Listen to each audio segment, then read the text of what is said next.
அவர்களே, ஆக்சுவலாக நம்ம எல்லாருமே உறுதியான மனநிலையில் தான் இருக்கிறோம். பேசுவதற்கான மனதையும் இல்லை, கேட்பதற்கான மனதையும் இல்லை. நான் சொல்கிற காலிலேருந்து யாரும் சொல்லிட்டே இருந்தேன், நீங்கள் தள்ளிவிட வச்சுருந்துருக்கலாம் அப்படின்னு. அவர் வந்து இல்லைங்க, நம்ம பேச்சாளர் வந்துடுவாங்க, ஆடியன்ஸ் தான் எனக்கு ரொம்ப டவுட்டாக இருக்குது அப்படின்னு. அதாவது எங்கள் வீட்டிலே கூட சொன்னாங்க, ரோட்டில் ஏதாவது ப்ராப்ளம் வருமோ நம்ம பார்த்துக்கோங்க. ஆனால் அப்படி எந்த ப்ராப்ளமும் வந்து இல்லை.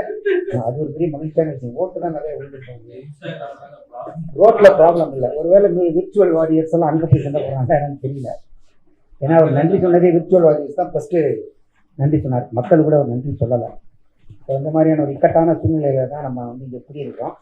எனக்கு ரொம்ப சந்தோஷமாக இருக்குது, இவ்வளோ பேர் வந்துருக்காங்க. அதுவே ரொம்ப ஒரு ஆரோக்கியமான சமூகத்தை எடுத்து காட்டுவதாக இருக்கிறது. இப்போ நம்ம டேனியலோட 100ஆண்டு விழா. டேனியலை வந்து நான் 84 ஆமார்க்ஸ் வீட்டில் ஒரு முறை சந்தித்து பேசியிருக்கேன், 4-5 முறை சந்திச்சிருக்காங்க அந்த காலகட்டத்தில். அப்போ நாங்கள் சொன்ன மாதிரி எல்லாரும் சிரித்த அந்த கம்யூனிஸ்ட் இயக்கத்தில் எம்எல் மூமெண்ட்டில் இருந்த ஒரு காலகட்டம் அது.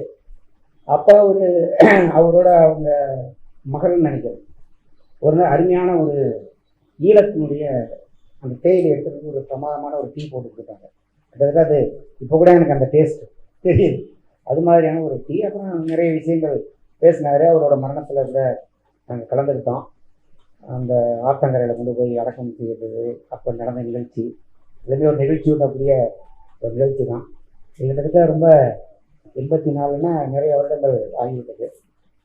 அவர் நாவல்களையெல்லாம் நம்ம புரிந்து படித்த தோழர் மொத்தமாக 6 நாவல் அனுப்பணும்னு.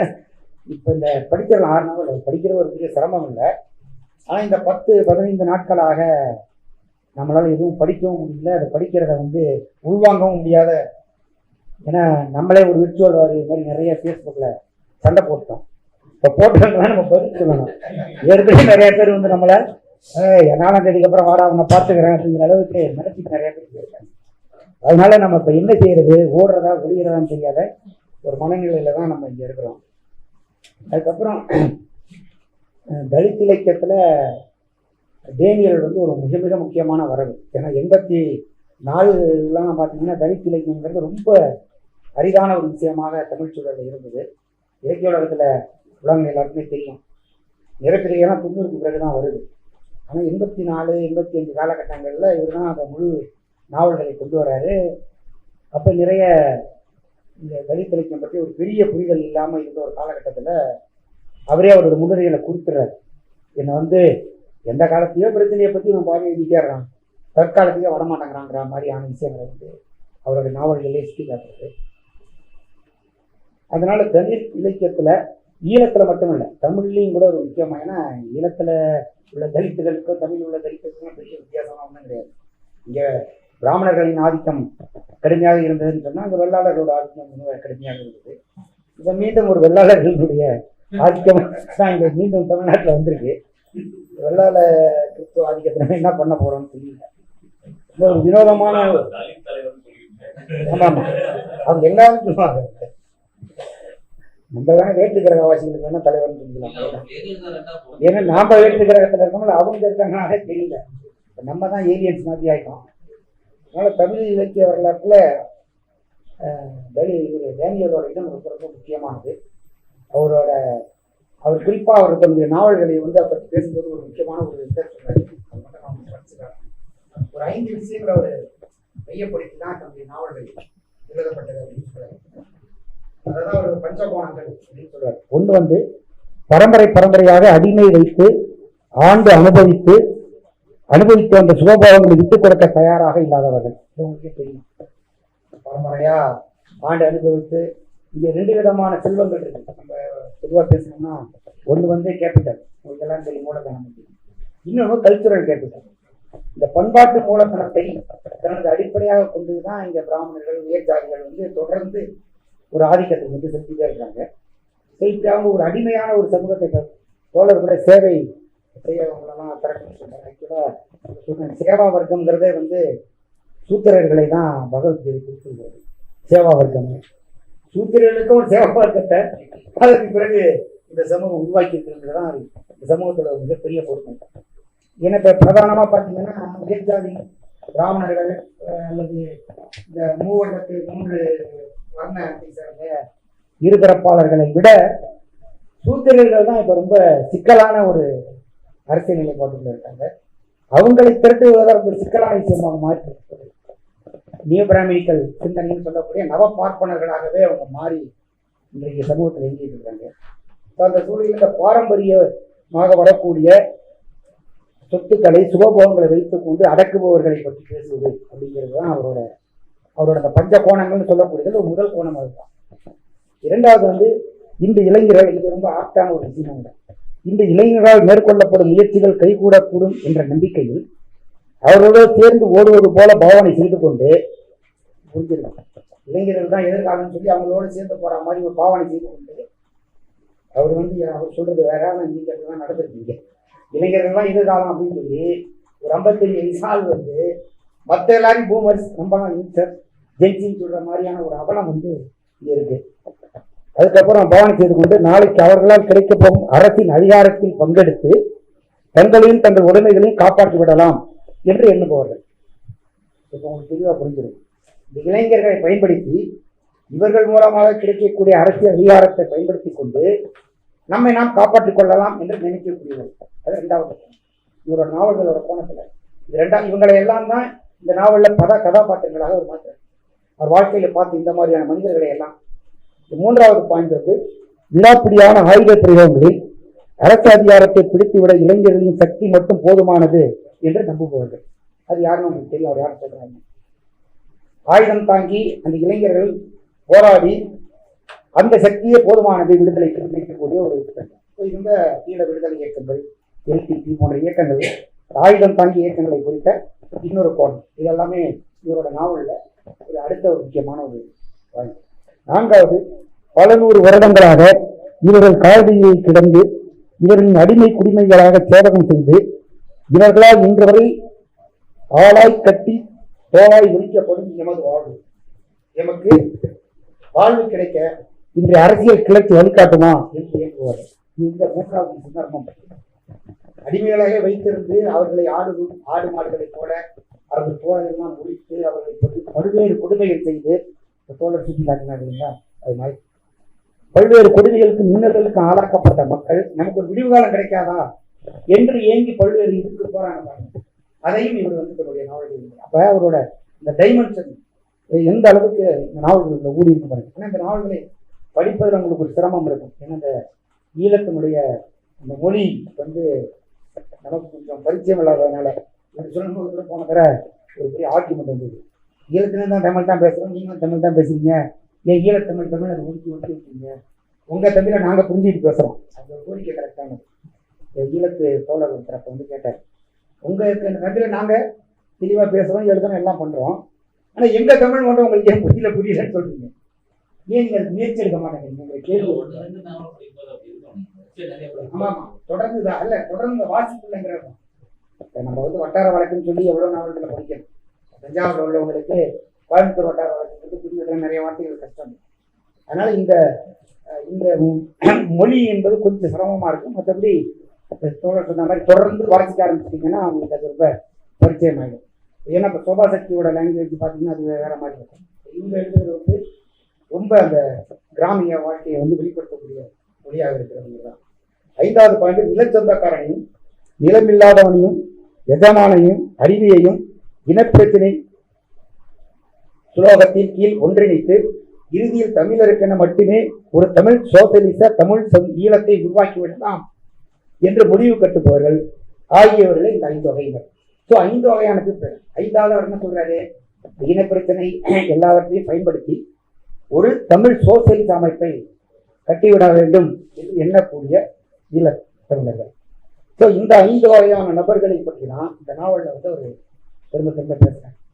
அதனால டேனியலோட நாவல்கள்ல இந்த பாத்திரங்கள் இந்த நான் சொன்ன 5 பாயிண்ட் தமிழ் சமூகத்துக்கு அந்நியமானது இல்லை.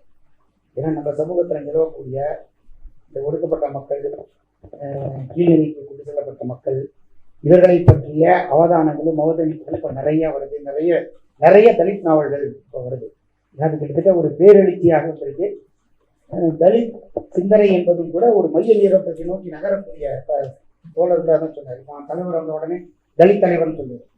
இப்படி அதாவது எப்படின்னா அதை ஒரு கமாடிஃபை பண்றது இல்லை, சொசைட்டிக்குள்ளார ஒரு பண்டமாக சரக்காக தலித் சிந்தனையை மாற்றுவது, தலித்தை வைத்துக்கொண்டு நிறைய வியாபாரங்களை பெருக்குவதுங்கிறதெல்லாம் இப்போ நிறைய வந்து இந்த சூழல்ல சரி தலித் இலக்கியத்தின் மூலமாக தலித் வாழ்நிலையை, ஏன்னா இப்போ தலித் இலக்கியத்தில் வந்து 2 முக்கியமான அம்சங்களை நம்ம பார்க்கணும். 90களுக்கு பிறகு வந்த முதற்கட்ட நான் வந்து ஒரு கருத்தரங்கில் சாகித்ய அகாடமி கருத்தரங்கில் பேசணும். அந்த கருத்தரங்களை வந்து தலித் இலக்கியத்தின் 2ஆம் அலை அப்படிங்கிறத பற்றி ஒரு கருத்தரங்கம். அதில் தலித் இலக்கியம் என்பது முதல் அலை 2ஆம் அலை எப்படி வகைப்படுத்த முடியுமா, அது எப்படி டிஃபைன் பண்ணுவது என்பதை பற்றிய ஒரு கருத்தரங்கம். அதில் வந்து நான் அடையாள அரசியல், தலித் 2ஆம் அலையின் அடையாள அரசியல் அப்படிங்கிறத பற்றி பேசுகிறேன். அதில் எப்படி நாங்கள் முதல் அலையை டிஃபைன் பண்ணோம்னா, முதல் அலை என்பது தலித் இலக்கியத்தினுடைய டெஸ்டிமோனியல் லிட்ரேச்சர், அதாவது தங்களுடைய வாழ்க்கை பாடுகளை, தங்கள் துயரங்களை, தங்களுக்கு ஏற்பட்ட இன்னல்களை அப்படியே எழுதுவது, ஒரு வாக்கு மூலமாக முன்வைத்து வரக்கூடிய இலக்கியங்கள் தான். சிவகாமியிலிருந்து ஆரம்பித்து நிறைய இலக்கியங்கள் தமிழ் அப்படி தான் வந்துருக்கு. இப்போ கூட அந்த மாதிரி இலக்கியங்கள் எல்லாம் நிறைய வந்துருக்கு தமிழில், தொடர்ந்து வந்து கொண்டும் இருக்கிறது. இந்த டெஸ்டிமோனியல் லிட்ரேச்சர் என்று சொல்லக்கூடிய தங்கள் வாழ்க்கையை யதார்த்தத்தை அப்படியே பிரதிபலிக்கக்கூடிய இலக்கியங்களை தாண்டி நாம் வர வேண்டிய ஒரு நிலை இருக்கிறது. அந்த நிலை என்னவாக அப்படிங்கிறது தான் அந்த விவாதம். அதில் 2ஆம் நிலை என்பதுதான் எதிர்த்து தாக்குவது, ஒன்றிணைவது. இப்போ திருமாவளவன் போன்றவர்கள் அம்பேத்கர் சொன்னதாக வைக்கக்கூடிய ஒன்று சேர் கற்பி போராடு என்ற நிலையை நோக்கி தலித் இலக்கியத்தை கொண்டு போவது. அதே நேரத்தில் ஆதிக்க வர்க்கத்தோட அழகியலை கைப்பற்றுவது. ஆதிக்க வர்க்கம் இப்போ நமக்கு எவ்வளவுதான் விமர்சனங்கள் இருந்தாலும், இப்போ ரஞ்சித் போன்றவர்கள் உதாரணமாக நீங்கள் நீளம் இதழ் பார்த்தீங்கன்னா அது உண்மையில இல்லஸ்ட்ரேட்டட் வீக்லி மாதிரி ஒரு பிரமாதமான ஒரு அழகியலோட வெளிக்கொண்டு வரப்படுது. அது மாதிரி எதெல்லாம் நீ அழகியல் என்று சொல்கிறாயோ அதை நாங்கள் செயல்படுகிறோம். எங்களுக்கென்று ஒரு அழகியல் இருக்கு, அதை நாங்கள் வந்து நீர் செய்து கொண்டு வரோம். இந்த அழகியலுக்கான போராட்டம் என்பது 2வது கட்டத்தில். 3வது என்ன விஷயம் பார்த்தீங்கன்னா, தலித் இலக்கியம் என்றால் தலித்கள் மட்டுமே எழுதுவது இப்படி இருக்கக்கூடிய விஷயங்களை வந்து தலித்துகள் பிற சமூகங்களை பற்றியும் எழுதுவதன் மூலமாக நீரோட்ட இலக்கியத்தை கேள்விக்குள்ளாக்கும். பிராமணர்கள் எழுதுறாங்கன்னா அவங்க பிராமண இலக்கியம்னா இங்க வந்து ஒரு பெரிய இலக்கியம் அப்படிங்கிற மாதிரி ஒரு கட்டமைப்பு உருவாக்கியிருக்காங்க. இப்போ நம்ம அஃபிஷியல் லாங்குவேஜ்னு தமிழில் சொல்லக்கூடிய, அதனாலதான் வட்டார வழக்குன்னு ஒதுக்குறோம். எப்போ வந்து கிராமத்தில் இருக்கக்கூடிய இடைநிலை ஜாதியை, அது ஒடுக்கப்பட்ட ஜாதியை சேர்ந்தவங்க எழுத வந்தாங்களோ தமிழில் நாவல்கள், அந்த நாவல்களை என்ன பண்ணா ஒரு டிஃபைன் பண்ணாங்க. அதான் வட்டார வழக்கு. அதெல்லாம் வட்டார வழக்குனா மெயின் வழக்கு என்ன? மெயின் வழக்கு என்ன? அவன் வந்தா போனா ஆத்துல பிரச்சனைன்றா இதுதான் மெயின் வழக்கா, இல்லை பாலகுமாரங்கிறது தான் மெயின் வழக்கா? எது மெயின் வழக்கு? இதன் மூலமாக ஒரு மொழி அரசியலை வந்து இங்க உருவாக்கிருக்கு. அப்படி வட்டார வழக்கு ஒதுக்கி அதுக்கு தனி ஆய்வு இதை அப்படியே பண்ணிருப்பாங்க ஒரே அதை மெயின் சிம்பிளை கொண்டு வரதில்லை. இப்ப தலித்களை மையம் நோக்கி கொண்டு வருதல் அப்படிங்கிறது அதுதான் ரொம்ப முக்கியம். அந்த மையம் நோக்கி கொண்டு வருவதற்கான ஒரு இலக்கிய தளத்தை உருவாக்கும். ஏன் இப்ப நம்ம டேனியல் என்னைக்கு பேசுறோம்னா, தோழர் சுட்டி காட்டின மாதிரி டேனியலோட எல்லா நாவல்களிலுமே அதை நாம் மறுத்தாலும் ஏற்றுக்கொண்டாலும் ஒரு வர்க்க ரீதியான ஒரு பார்வை இருக்கிறாங்க. அவர் கடைசி அதுதான் 5வது பாயிண்ட், ஒரு சோசலிச தமிழ் ஈழத்தை உருவாக்க வேண்டும் அவர் சொல்றாரு. அப்ப சோசலிச தமிழ் ஈழம் என்னும் பொழுது அது ஒரு வர்க்க ரீதியான ஒரு அரசியலை நோக்கியதாக தான் மாறுது. இப்போ இந்த வர்க்கம், இப்போ நம்ம 2 விஷயங்கள், அடையாளம்னா என்ன விஷயம் இருக்காங்க. அடையாளத்தில் 2 வகையான அடையாளம் சொல்லுவாங்க வழக்கமான கோட்பாட்டாளர். ஒன்று வந்து பார்த்தீங்கன்னா பரம்பரை, அதாவது பிறப்பின் மூலமாக தீர்மானிக்கப்படக்கூடிய அடையாளங்கள். சனாதன தர்மங்கிறது அதுதான். ஆனால் உலகம் பூரா நம்ம அடையாள அரசியல் சொல்றது அதுதான். ஒருத்தர் வந்து இஸ்லாமிய சமூகத்தில் பிறந்தா ஒரு இஸ்லாமியர், தலித்துக்கு பிறந்தா ஒரு தலித், இப்படி பிறப்பு ஜாதிங்கிறது ஒரு பிறப்பின் மூலமாக தீர்மானிக்கப்படுகிற இனம், அது பிறப்பின் மூலமாக தீர்மானிக்கப்படுகிற அடையாளம். பாலினம் அதுவும் பிறப்பின், ஆனால் பாலினம் பிறப்பின் மூலமாக அது நிறைய கான்ட்ரவர்சி இருக்கு, அது பேச வேண்டாம். பாலின் ஜெண்டர்ங்கிறது பிறப்பில் தீர்மானிக்கப்படுகிறதா அல்லது சமூகத்தால் தீர்மானிக்கப்படுகிறதா? மதம், இது எல்லாமே பிறப்பின் மூலமாக ஒரு தீர்மானிக்கப்படக்கூடிய அடையாளமாக இருக்கு. இந்த அடையாளங்களில் உருவாகும் எழுச்சி இருக்கு பாருங்க, எழுச்சியோ புரட்சியோ கிளர்ச்சியோ ஒருங்கிணைப்போ, இது எல்லாமே வேறு ஒரு அதிகாரத்தை நோக்கி நகரக்கூடியதாக இருக்கும். அப்ப இந்த அதிகாரமற்ற ஒரு அடையாளம்னு பாத்தீங்கன்னா அது உருவாக்கப்படக்கூடிய அடையாளம். அதாவது 2 விதமா சொன்னாங்க. டெக்னிக்கலா சொன்னா மோலார் ஐடென்டிட்டி, மாலிகுலர் ஐடென்டிட்டின்னு சொல்லுவாங்க. மோலார் ஐடென்டிட்டினா இந்த மாதிரி பிறப்பால் தீர்மானிக்கப்படுகிற மாறாத்தன்மை கொண்ட நிலையான அடையாளம். அது வந்து பிறப்பிலே வந்துட்டு உங்கள்கிட்ட ஃபிக்ஸ் பண்ணிக்கலாம். இன்னொன்று வந்து மாலிகுலர் ஐடென்டிட்டினா இப்போ நாம் எல்லாம் ஒன்று இந்த எந்த விதமான அடையாளமும் அல்லாத ஒரு அறிவு தேடலுக்கான ஒரு அடையாளமாக இருக்கிறது. இப்படி அங்கங்கு கூடி களையக்கூடிய அடையாளங்களாக மாறும் பொழுது இந்த சமூகத்துல வேறு உதாரணமா வர்க்கம் என்பது அப்படி ஒரு அடையாளம் தான். யாருமே வந்து பிறப்பினால் வர்க்கம் தீர்மானிக்கப்படுவதில்லை. வர்க்கம்ங்கிறது என்னவா இருக்கு? நீங்க ஒரு வர்க்கத்துக்கு மாறிக்கலாம். ஒரு முதலாளியா மாறிட்டீங்கன்னா ஒரு முதலாளி வர்க்கம், அல்லது நீங்க ஒடுக்கப்பட்டவர்களாக வாழணும்னா வாழலாம், ஏழையாவே இருக்கலாம். அப்போ வர்க்கம்ங்கிறது பொருளாதார, அதனாலதான் மார்க்சியத்தை வந்து கவுண்டர் பண்ணுவதுங்கிறது இன்னைக்கு வந்து சிரமமா இருக்கிறது. காரணம் என்னன்னா அது தொடர்ந்து என்ன சொல்லுதுன்னா வர்க்க நிலை என்பது இப்படி மாறிக்கொண்டே இருக்குங்க. கிட்டத்தட்ட டேனியல் வந்து திரும்ப திரும்ப அந்த விஷயங்களை வந்து ஒருத்தனுடைய நாவல்கள்ல முன்வைக்கிறார். ஒரு வர்க்க ரீதியான ஒரு ஒருங்கிணைப்பு வரும். ஆனா இந்த வர்க்கத்துக்கு ஒரு விளக்கமும் சொல்றாரு. அந்த விளக்கம் ரொம்ப முக்கியமானது. கிட்டத்தட்ட அம்பேத்கர் சொல்றாருல, வர்க்கம் என்பது ஜாதி என்பது வர்க்கத்தின் முறையாக செயல்படுகிறது. அப்ப ஜாதியை நீங்க பிரிச்சீங்கன்னா உள்ள வர்க்கத்தையே பார்க்க முடியும். அப்ப ஜாதி என்பது ஒரு பிரதானமான வர்க்கத்தை மூடி மறைக்கக்கூடிய ஒன்றாக இருக்கிறது. உதாரணத்துக்கு ஒரு குறிப்பிட்ட ஜாதியில் இருக்கக்கூடிய ஒரு பணக்காரன் அந்த ஜாதிக்கு தரக்கூடிய சலுகைகளை தானே பயன்படுத்திக் கொண்டு அந்த ஜாதியை ஒடுக்குவதாக இருக்கிறது. அப்ப ஜாதியில இருக்கு, இப்போ ஒரு எல்லா ஜாதியில இருக்கிற பணக்காரர்களுக்கு பார்த்தீங்கன்னா அவங்களுக்குள்ளார ஒரே விதமான உறவு இருக்கும், ஒரே விதமான நலன் இருக்கும், ஒரே விதமான அரசமைப்பு அதற்கு பாடுபடுவார்கள், எல்லாம் செய்வாங்க. அப்ப எல்லா சமூகத்திலையும் இருக்கிற ஏழைகளையும் பணக்காரர்களையும் நம் கண்ணுக்கு தெரியாமல் மறைப்பதற்கு தான் இந்த ஜாதிங்கிற ஒரு அடையாளம் பிரதானமாக முன்வைக்கப்படுகிறது. அது எப்படி தோன்றுச்சு, வளர்ந்துச்சு, வர்ணம் அதுக்கு பின்னணியா இருக்கிறது, அதற்குள் செயல்படக்கூடிய பாட்டுநிலம், இதெல்லாம் வந்து அதுக்குள்ள இருக்கு நிறையா. இவர் வந்து என்ன சொல்றாருன்னா, இந்த வர்க்கம் வந்து ஒரு பெரிய பாராகிராஃபே எழுதியிருக்காரு. நிலமானிய சமுதாய அமைப்பு முறையின் பிரதான வர்க்க முரண்பாடு படிப்படியாக கட்டப்பட்டுள்ள சாதி அமைப்பு முறைக்குள்ளேயே அடங்கி இருக்கிறது. இந்த பைண்டிங் இருக்காங்க. அதாவது நிலவுடைமை சமூகம் என்பது சாதியை பிரதானப்படுத்துகிறது. இன்னைக்கு வரைக்கும் நம்ம அப்படித்தான் இருக்கோம். இன்னைக்கு வந்து அரசியலாக இருக்கட்டும், தேர்தலாக இருக்கட்டும், எல்லாவற்றையும் எது தீர்மானிக்கிறதுன்னா ஜாதி.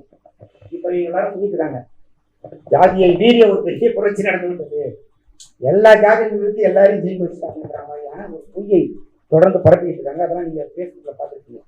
72 தலித் வேட்பாளர்கள் வெற்றி பெற வைத்து விட்டார்கள். இதையும் நான் சொல்றேன்னா உங்களுக்கு புரியணும். ஸோ அப்போ பாலிடிக்ஸ் பேசுறதுல பாலிடிக்ஸ் பேசாமையும் இலக்கியத்தை பேச முடியாது. அதுதான் ஏன்னா டேனியலோட முக்கியமான கொள்கையே அதுதான். இலக்கியத்தில் அரசியல் பேசுறதுங்கிறத அவர் திரும்ப திரும்ப திரும்ப முன்வைக்கிறார். அதனால அவர் எதிர்கொள்றாரு. அவரோட முன்னுரைகளாக இருக்கட்டும், கதைகளாகட்டும், இலக்கியத்தில் அரசியலை முன்வைப்பது, அரசியலுக்கு திரட்டுவதுங்கிறது தான் அவர் ஒரு டூலாக தான் இதை வந்து திரும்ப திரும்ப பார்க்குறேன். ஸோ அப்போ வந்து ஜாதிங்கிறது நிலமானிய சமூகத்தின் ஒரு பிரதான வர்க்க முரண்பாடு படிப்படியாக கட்டப்பட்டுள்ள சாதி அமைப்பு முறை. அது ஜாதிக்குள்ளாரியே தான் வர்க்கம் என்பது அடங்கி கிடக்கிறது. முதலாளி அமைப்புக்கும் நிலமானிய அமைப்புக்கும் இடையே உள்ள வாழ்க்கை முறை சித்தரிக்கப்படும் போது சாதி முறையை அகற்றிவிட்டு செய்யலாம் என்று கூறுவதால் மிகவும் பிழையானது, திருப்பிள்ளைத்தனமானதாகும். நீங்க பாத்தீங்கன்னா ஜாதியை பத்தி எழுதியிருக்காங்க. ஜாதியே வேணாங்கிறான், இவனும் ஜாதிங்கிறான். தலித் மீது அப்படி ஒரு குற்றச்சாட்டை தொடர்ந்து வைக்கப்படுது. ஜாதியே வேணாங்கிறாங்க, இவங்க ஜாதி மட்டும் ஒழுங்கு தடுக்கிறாங்க, இவங்க மட்டும் ஜாதி பேசலாமா? ஜாதியே வேணாம், எல்லாம் ஜாதி அப்படின்னு பேசுறது இருக்காங்க. அது வந்து ஏன்னா தலித் என்பது வந்து ஆக்சுவலா நான் சொன்ன மாதிரி ஒரு பிறப்பினால் உருவாக்கப்பட்ட அடையாளமே கிடையாது. அது ஒரு அடையாளத்தை அவங்க ஏற்கனவே திரிக்கலாம். இந்த அடையாளத்திற்கு ஏன்னா அவங்களுக்கு அடையாளமே இல்லை. ஆக்சுவலா பார்த்தா அவங்க என்ன கேட்டாங்க, இந்த அடையாளம் வேணான்றாங்க. தலித் அடையாளமே எங்களுக்கு வேண்டாம், நீ திணிக்கிற அடையாளத்தை விட்டு நாங்கள் வெளியேறதான் விரும்புகிறோம் அப்படிங்கிற நிலையை தான் வந்து நம்ம உருவாக்கிக்கிறோம். அதனால தலித் அடையாளம் என்பது வந்து ஒரு நம்ம மற்ற அடையாளங்களோடு சேர்த்து ஒரு ஜாதி அடையாளமாக பார்க்கக்கூடிய ஒரு அடையாளம். அது கரெக்டா பார்த்தீங்கன்னா அது ஒரு புரட்சிக்கான, ஒரு மாற்றத்திற்கான, ஒரு சமூக முன்னேற்றத்திற்கான ஒரு அடையாளமாக இருக்கு. அப்படியான அடையாளமாக அதை உருவாக்குவதுதான் தலித் இலக்கியத்தில் முக்கியமான பணியாகவும் இருக்கு அப்படிங்கிற இதைதான் அந்த கூட்டத்தில் நான் பேசும்பொழுது சொன்ன கருத்து. அதனால ஜாதி முறையை அகற்றிவிட்டு செய்யலாம் கூறுவது ஜாதியை பத்தி எழுதாத, முற்போக்கு இலக்கியமான எழுதுற, ஏன் ஜாதியை பத்தி எழுதுற என்ற கேள்விக்கு தான் பதில் சொல்றாரு. கூறுவாலும் மிக பிழையானதும் சிறுபிழைத்தனமானதும் ஆகும்.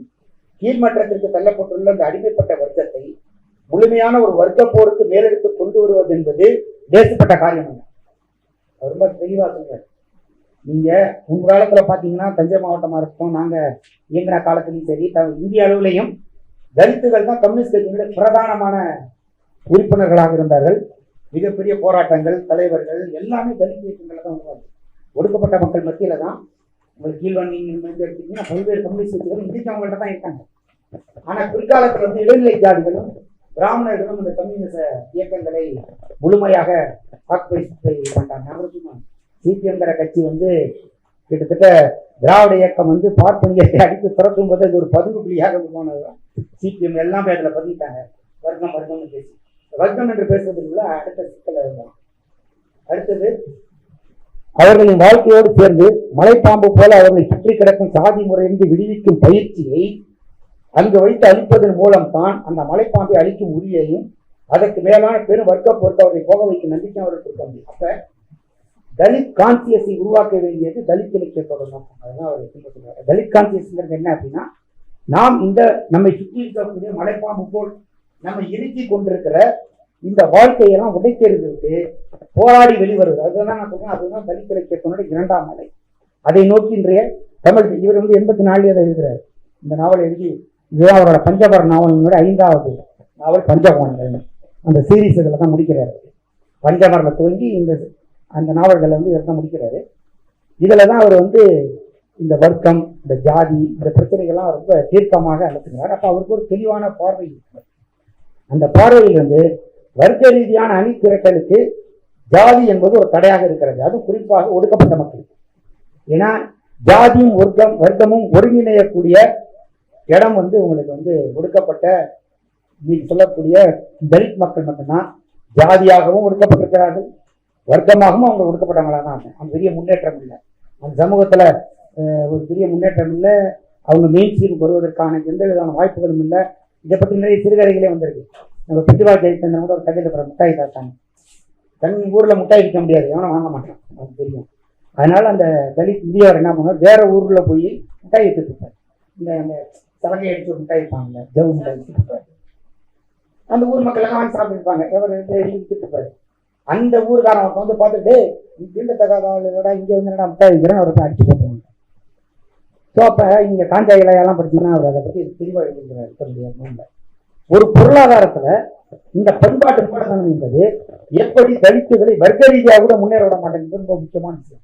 ஒரு பிசினஸ் பண்ண முடியாது, ஒரு வியாபாரம் நடத்த முடியாது, படித்து மேல வந்தாலும் அவங்களுக்கான வேலை வாய்ப்பே கிடைச்சாலும் அதுல முன்னேற்றம் அந்த கிடைச்ச வேலையில கிடைச்ச வரைக்கும் உட்காந்துருக்க வேண்டியதாங்கிறாங்க. மேல ப்ரொமோஷன் கிடைக்காது. இப்படி பல்வேறு சிக்கல்களை இந்த சமூகம் அவர்கள் சந்திக்கிட்டே இருக்கு. அப்ப இதையெல்லாம் உணர்த்தக்கூடிய தன்னுடைய ஜாதி இழிநிலையை ஆக்கப்பட்டிருக்கும் அந்த இழிநிலை உணர்வை ஏற்படுத்தக்கூடியதாக ஒரு இலக்கியம் அமைய வேண்டும் என்பதால் தான் தொடர்ந்து டேனியல் வந்து அதை குறித்து தொடர்ந்து எழுதிட்டே இருக்கிறார். அதனால தலித் இலக்கியத்துல இன்று நான் சொல்லக்கூடிய அந்த இரண்டாம் அலை என்பதை நோக்கிய ஒரு பாய்ச்சல் வந்து டேனியலோட இலக்கியத்தில் இருக்கிறது என்பதுதான் நான் அவரை வாசித்ததில் கண்டுகொண்ட விஷயம். தொடர்ந்து நாம வந்து டேனியலை வாசிப்பதன் மூலம் தமிழ் இலக்கிய தலித் இலக்கிய படைப்பாளர்கள் கற்றுக்கொள்ள வேண்டிய ஒரு முக்கியமான விஷயம். தோழர் கடல் காய்ச்சி இருக்கார். அவரோட நாவல் படித்தீங்கன்னா வடசென்னை பற்றிய அந்த முழு பிரச்சனை எனக்கு ஜி நாகராஜன் நாவல். ஃபர்ஸ்ட் அவர் 20 பகுதியில் படித்த போது ஜி நாகராஜன் மாதிரி புரத்தி முடுக்க படிச்சா மாதிரியே தான் இருந்தது. ஃபர்ஸ்ட் ஒரு 4 சாப்டர். ஆனால் புரத்தி முடுக்குங்கிறது வந்து ஒரு நம்ம சொன்னோம்னா அது ஒரு வேற மாதிரி ஒரு ஆள் வந்து அந்த இலக்கியத்தை எழுதுறாரு. இவர் அதிலிருந்தே அந்த இலக்கியத்தை கொண்டு வர்றாரு. ஸோ அப்போ இந்த ஒடுக்கப்பட்ட மக்கள் அல்லது தலித் மக்களை சுற்றி இருக்கக்கூடிய மலைப்பாம்புகள் போல் சுற்றி கொண்டிருக்கக்கூடிய இந்த பண்பாட்டு விளிமைங்கெல்லாம் தூக்கி எறியக்கூடிய ஒரு போராடக்கூடிய ஒரு எழுத்து முறையை நாம் தலித்துகள் எழுத வேண்டும் என்பதுதான் டேனியல் முன்வைக்கிற செய்தியாக கூறி வாய்ப்பு நன்றி.